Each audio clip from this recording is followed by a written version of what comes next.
The story follows a quiet high school girl named Mitsuko, who begins her nightmare when a sudden, impossible gust of wind slices through her school bus, bisecting everyone else on board, but leaving her unharmed.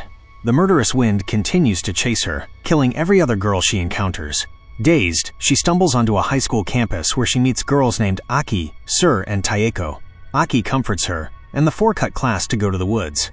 They talk about the possibility of multiple realities and different versions of themselves. Sur uses a white feather to illustrate predetermination, suggesting that everything is already decided, but she adds that fate can be tricked by simply doing something one would never normally do, thus changing the outcome. Back at school, the horror resumes when Mitsuko's teacher suddenly pulls out a minigun and opens fire, slaughtering all the girls except Mitsuko.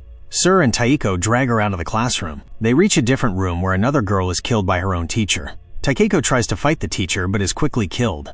As Mitsuko and Sur try to escape, Sur is shot.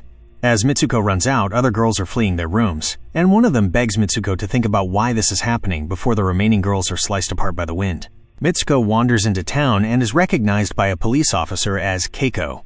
To her horror, when the officer holds up a mirror, her appearance has completely changed. She is then driven to her wedding. At the ceremony, she recognizes Aki as one of the bridesmaids.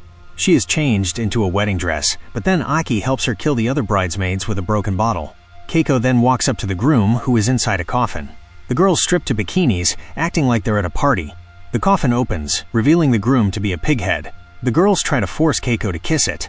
Instead, after a struggle, Keiko stabs the pig groom in the neck, killing it. Teachers from the school show up in aggressive attire and attack Aki and Keiko. The girls eventually win, and Aki splits off to, quote, distract them. Keiko finds her way to a bridge, where another girl tells her to follow. They end up in the middle of a marathon run. Mitsuko's identity changes again, now to Izumi.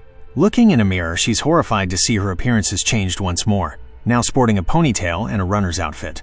She finds Aki, Sur, and Taeko running the race. The teachers and the pighead show up again and begin chasing and kicking runners aside. She is told to take a shortcut to a cave. Inside the cave, she encounters revenant girls who try to kill her, saying that their deaths will continue as long as she lives. Aki rescues her and reveals that they are all in a fictional world being observed by someone, and that this someone will keep killing everyone until Mitsuko, the main character, does something to change it. Aki states that each scenario is a different world, and to reach the final one, Izumi must brutally kill Aki by pulling cables from her arms. She is transported to a lewd city called Men's World, filled only with men who enjoy a violent 3D survival horror video game called Tag, which depicts Mitsuko, Keiko, and Izumi as the playable characters. She passes out and awakens in a temple where all the girls are displayed like mannequins. She finds a decrepit old man playing the tag game on his TV, showing the trials she endured. She is horrified to see life-size models of all the girls. The old man tells her that she is in the future, 150 years later. He admired her when she died as a student, took her DNA and that of her friends, and made clones for his game. A younger version of the old man appears, strips, and beckons her to bed, as the old man reveals this final stage is the fulfillment of his deepest wish, to sleep with her. Mitsuko attacks the younger man, screaming at him to stop treating girls as toys. She rips a pillow, covering the room in feathers. Remembering Sur's advice about tricking fate, she makes a defiant choice and commits suicide, a move that the old man is shocked by, admitting he didn't put that into his game. She finds herself back at the beginning of each scenario and simultaneously commits suicide on the bus, at the wedding, and during the marathon before any of the violence can begin. She then awakens alone in a field of white snow and runs away, realizing that it's over now.